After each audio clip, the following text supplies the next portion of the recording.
Jim, what do young people worship today? What do they believe? What do they hang on to? What do they hope for? I can't speak for young people, but probably a guess would be the same things they've always celebrated, just kind of a joy of existence, self-discovery, uh, freedom, that kind of thing. Well, there's always been a generation gap in every age, but the gap now seems to be much more of a definite cleavage. The young people today seem to feel and think differently. Mm-hmm. What do you think has brought this about?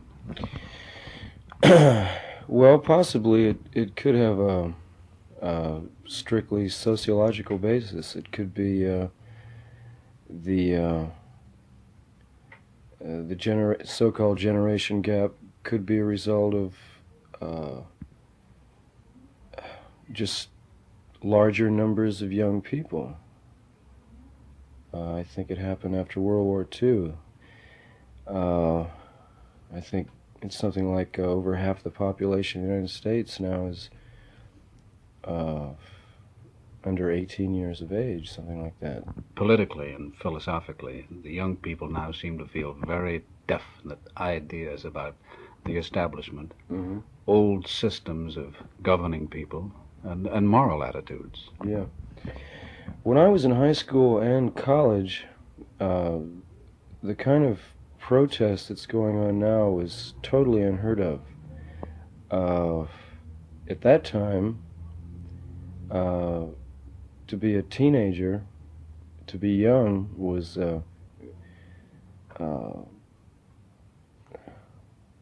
was really nothing. It was kind of a limbo state. And I think it's amazing just in the last 5 years what's happened is young people have become increasingly aware of the power and the influence that they have as a group. It's really amazing. Does it surprise you that there is so much revolt on the campuses of this country against Washington and its policies? It really surprises me because, as I said before, when I was growing up and when I was in school, it was that was totally unheard of. You know, students really had no power. But if you look back in history, it seems to bear out the fact that every revolution has started with students and spread to workers, and I'm not predicting there's going to be a drastic turnover in this country, but all the indications are there. Life does seem to become more and more involved and complex. You know, we're becoming computerized and dehumanized in that process.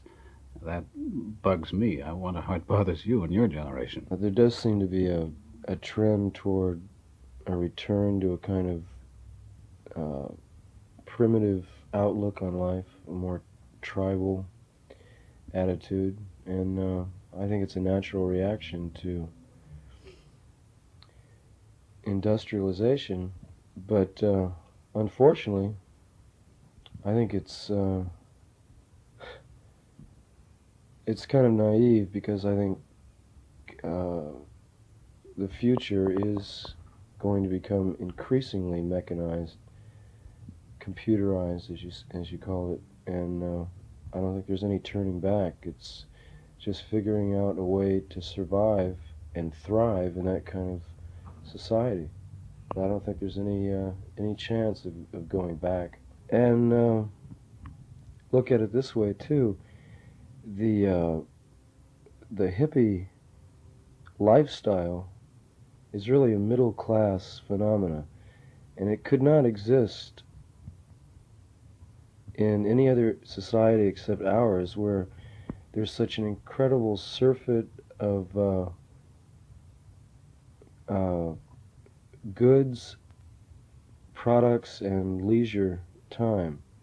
I think that's the reason for it, because the generations immediately preceding ours had world wars and depressions to contend with, and for the last 10 or 15 years in this country, it's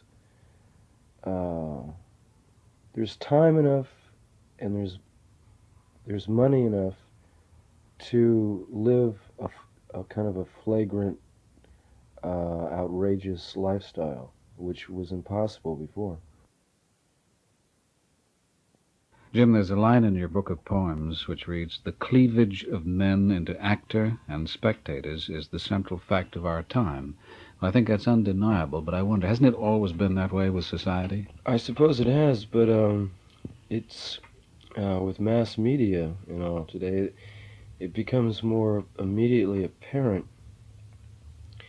I think what I was concerned with in that book was the fact that most people feel completely void and helpless in controlling their own destinies or controlling the destiny of human life. And I think it's sad. More people should be involved rather than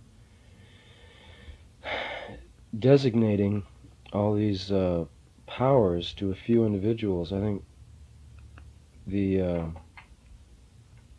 average person, whatever that is, should be a part of it somehow. And I think everyone feels that events are just going on without their knowledge or control. I think it's one of the tragedies of our time. I suppose it has always been that way, but now it's just become so obvious, you know. Decisions are made for you in which you have no part of at all. I just lament the fact that so many people are content with living a very quiet, well-mannered, orderly life when so many obvious injustices, I guess, are going on, and they just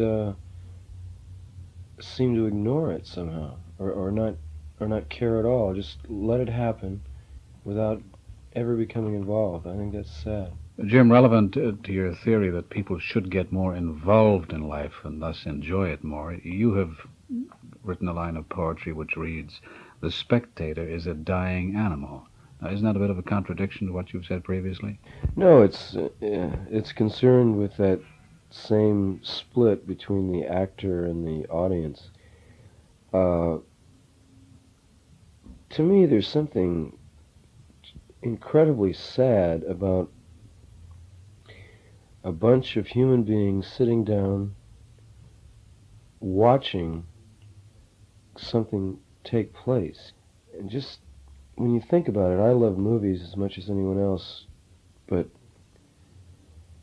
the spectacle of millions and millions of people sitting in movie theaters and in front of television sets every night watching a second or third hand reproduction of reality going on when the real world is right there in their living room or right outside in the street or down the block somewhere. I think it's a tool to somnambulize or hypnotize people into a kind of waking sleep. But I think the major influence in the next decade or so is going to be the people, I don't know what you'd call them except maybe the connectors, the people who are able to assemble masses, huge masses of people into one spot, as we've witnessed in pop festivals in the last 2 or 3 years. The kind of people that can assemble huge crowds in one spot, I think will be the major influences on mass culture in the next decade. I think the rock music enthusiasts have created some of the, probably some of the most exciting music and theatrical events on the planet. I think they're fantastic. Well, part of the generation gap is the difference in what people like in terms of music. Now, the rock and hard rock do seem to go hand in hand with the younger crowd, and some of us who are a little older are confused and puzzled by that because we can't quite cotton on to this sound. Can you understand that? You know, adolescence and early youth, the the fires are burning fastest, right? And your energy level is probably at its highest, and so it demands a kind of raucous, screaming type music. And I'm 26 now, and I'm uh, I'm getting more interested in jazz, to tell you the truth. Uh, I can't even listen to the radio anymore. You know, I like old blues cats and early rock and roll and some other things, but frankly, I find most of it really boring. This is something that distresses me a little bit. It seems that the young people like all the same kind of thing. Now, I want more out of the young people than just that. Yeah, well, they're being programmed by their radios. They only play uh, the major radio stations, rock stations, only play 30 songs over and over and over, 24 hours a day. And it's been proven that what you hear the most is what you like the most. So there's really no choice involved. Someone is programming it. So we are the victims of media. Uh-huh. What everyone should say is the medium is the message, and the message is me. I mean, that's the answer, is for everyone to, you're asking for an answer. The answer is for everyone to stand up and say, I'm me, and be fully aware of that fact and let everyone else know it.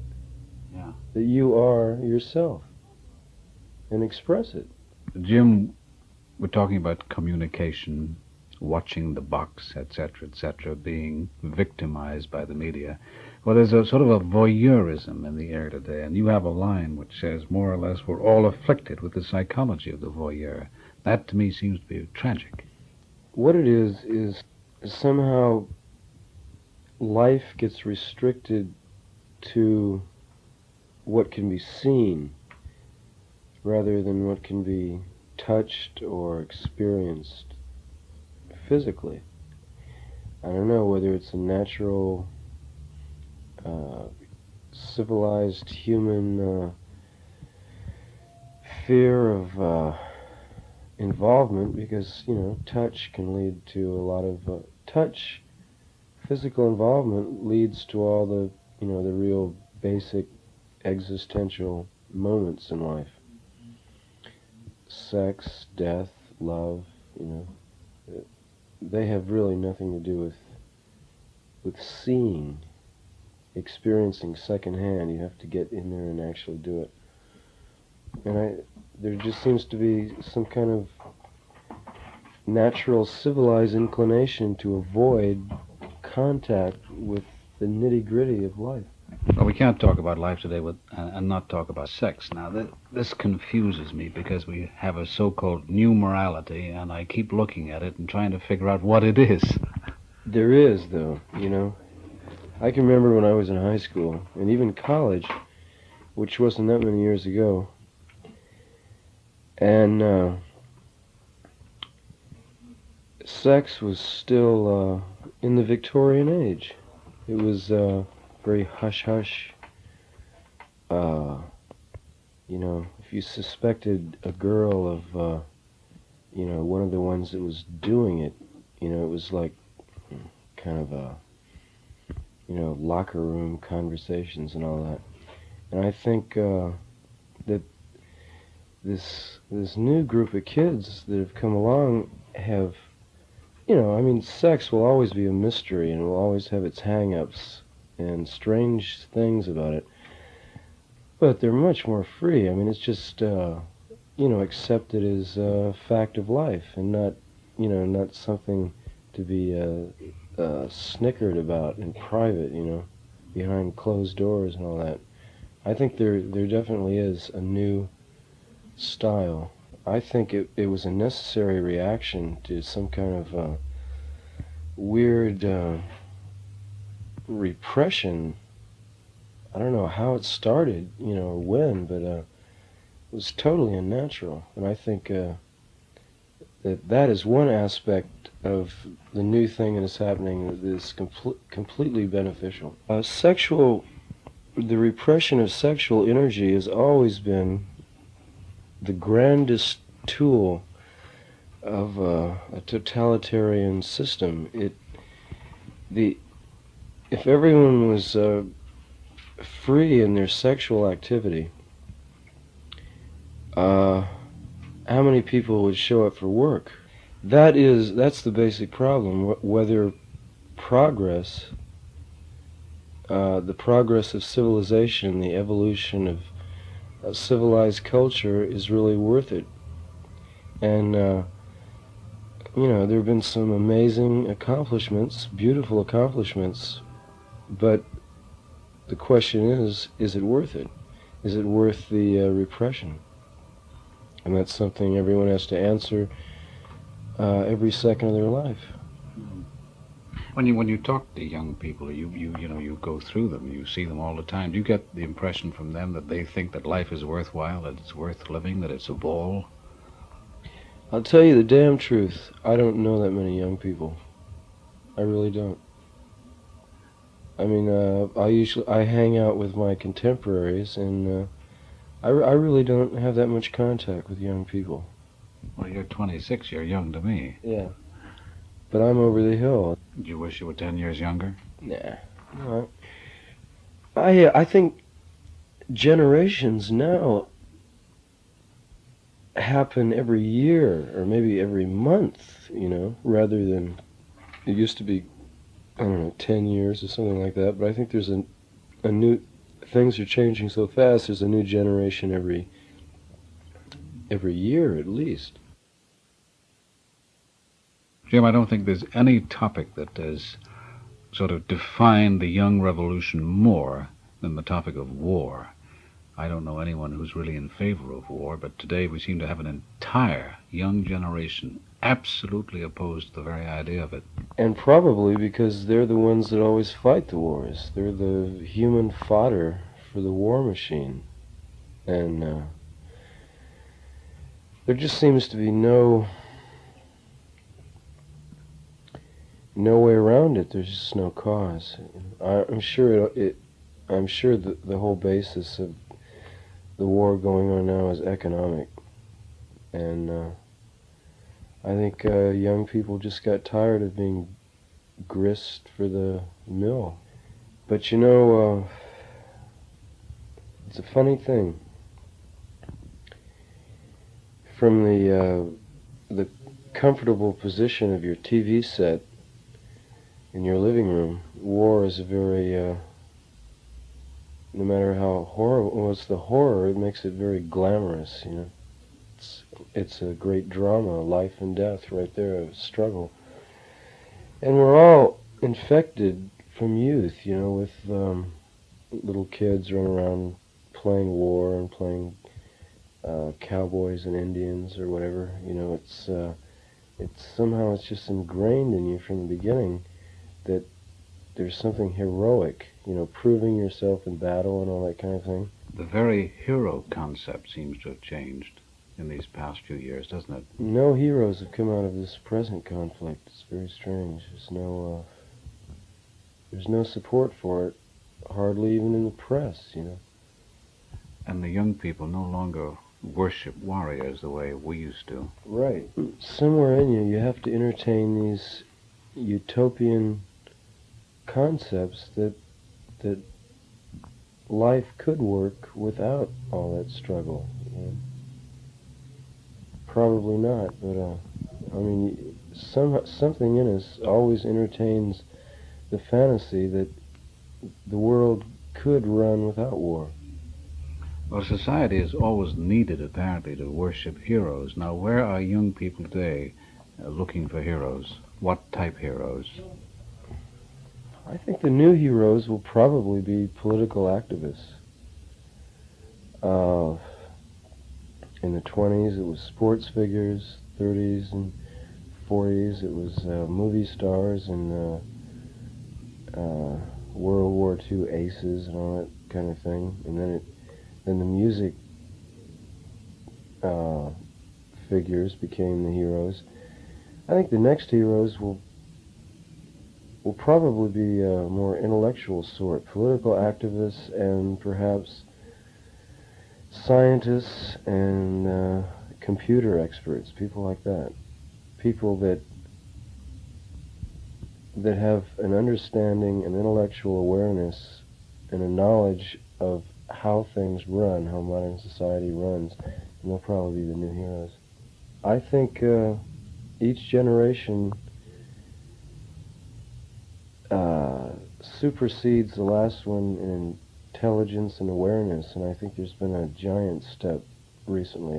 The young people that I've seen in my travels around, while they're very young and naive in a lot of ways, I think they have an incredible intelligence and awareness of events that far surpasses the people I grew up with. I think, I like to be pessimistic, but I think from what I've seen, they're far better equipped to handle what's coming. Well, they'll have to be. Jim, in talking about life today, we have the business of the sexual relationship, the relationship between men and women, and we all wonder how much it has changed, the role of the man in modern life and the woman in modern life. We even have a horrible thing called unisex, which terrifies me. Do you think there's much of a difference in the style of life affecting the man-woman relationship today? Well, when you look at history, it seems to be cyclical. There have been many periods in history where women were the major controlling influence in life. Matriarchal societies and all that kind of thing. And I think women are becoming increasingly important. I mean, it's a ridiculous thing to try and talk about, in such simple terms, but I think the influence of women is becoming more and more felt. I'm not sure I can expand on that, but I think you know what I mean. I think, the unisex trip is really a cop-out. What's happening is life is becoming more and more feminized. Really? I think so. That the male is now less masculine because he has no need to be very masculine. Yeah, that's true. And there's no frontier to conquer, and hunting and fishing and all that. It's not a basic survival thing, and I think life is becoming increasingly feminized. And softer for man. Mm-hmm. Do you think that's good? Sure. Why? Well, I think women have it all over men, really. I really think they have the right idea. Which is what? Well, less inclination toward intellectualizing things and the need for formalizing and idealizing life and just simply accepting it and living it. We tend to think of women as being starry-eyed and romantic, but if you think about it, most of the romanticizers and the idealists are men. Very true. Do you think that will change? Yeah, I think it's cyclical, but I think in a highly complex and industrialized system which we're engaged in. Machines take the place of an earnest day-to-day tackling of survival, and when that disappears, then you get increased feminization. Well, you're a student of the cinema. You've studied cinema at UCLA. And one of the things that you've written about the cinema is this. It is wrong to assume, as some have done, that cinema belongs to women. Cinema is created by men for the consolation of men. Would you enlarge upon that? Well, who makes all the films? Who runs the projection booth? You know, it's that masculine desire to dominate life rather than just accepting it and flowing with it.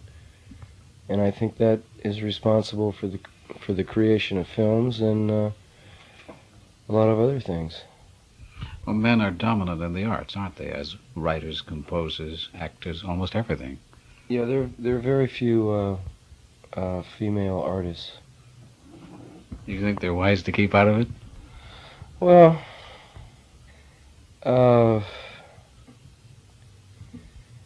yeah, I do. Although, you know, it's a contradiction because I'm totally hung up in the art game.